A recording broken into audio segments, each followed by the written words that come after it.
Draga braćo i sestre, neprestano ovih dana zasipaju nas kojekakvim mislima, među inim mislima, teorijama, me se čini da se nalazi na više nečijih želja i nečijih strahova. Tako neki kažu da će katolička crkva propast. Dakle, zbog korone virusa predviđaju propast katoličke crkve. Neki sanjaju i govore o propasti Hrvatske države. Neki nas plaše s tim kako će nas čipirati. A neki opet nam govore da će se čovjek potpuno u svojoj biti izmijeniti i da ništa neće biti više isto nakon korone virusa. Draga braćo i sestre, otkad je čovjek istjeran iz raja i čim ga je prvi put zabolilo, on je išao tražiti lijek. I možemo reći od toga trenutka pa do dana današnjega čovjek traži lijek svojim bolima, svojim bolestima. Silni novac je utrošio i troši neprestano da bi ozdravio. I ljudi su vjerovali, bili uvjereni kako je medicina čudotvorna. A vidimo koliko je medicina čudotvorna. Ma samo jedna sićušna čestica pojavi se u životu čovjeka i sva medicina na kolenima. I tako je, draga braćo i sestre, sa svim onim što postoji u našem životu. Mi smo odmah na kolenima čim se pojavi nešto što nama nepredvidivo, našem mozgu neshvatljivo. A kako mi to možemo shvatiti? Ma kako možemo shvatiti kao ono što nam Isus govori mi ne želimo niti shvatiti niti razumjeti?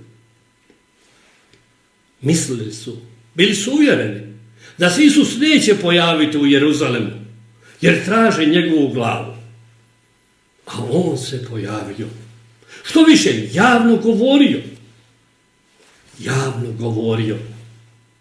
I oni koji su bili uvjereni da se neće pojaviti,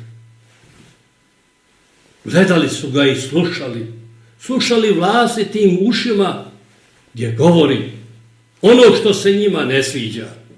Eto zato, draga braćo i sestre, vi koji vjerujete u Isusa Krista, ne trebate se bojati. Ne trebate se bojati. Jer sve ono što god čovjek snuje, Bog na kraju odlučuje. Pojavit će se uvijek netko tko će iznenaditi, pa tamo bio sićušan poput virusa, koji će poremetiti sve mozgove ovoga svijeta, koji će poremetiti svu globalizaciju, osobito koji će poremetiti moćnik ovoga svijeta. Izgubit će se u vremenu i prostoru. Zatvorit će se u kuće i pokušat će zatvoriti čitavo čovječanstvo u kuće, jer će se iznenaditi. Mogu nas čepirati, mogu nas zatvoriti, mogu raditi što god hoće, ali Isus će doći sa svojom istinom, sa svojim naukom, koji pobjeđuje ovaj svijet. Stoga, draga braćo i sestre, ne bojte se. Svi ti priča o propasti katoličke crkve, o propasti Hrvatske države, pa nismo imali tisućama godina, pa da izgubimo, ali opet će se ona živjeti usprkos tuđih predviđanja i tuđih želja i činjenja da doista je ne bude ni katoličke crkve, ni hrvatskog naroda. Ne trebamo se bojati ni da će se promijeniti čovjek u svojoj biti, jer kad bi se čovjek mijenjao u svojoj biti, davno bi se on promijenio. Davno bi mi bili izmijenjeni, ali čovjek je ostao bezobrazan, neodgovoran, sebičan, kao na početku, a danas je to usavršio, kroz svoju civilizaciju i kulturu. Stoga ne bojmo se čovjeka, niti jednog čovjeka, sa svim njegovim sposobnostima i umjećima.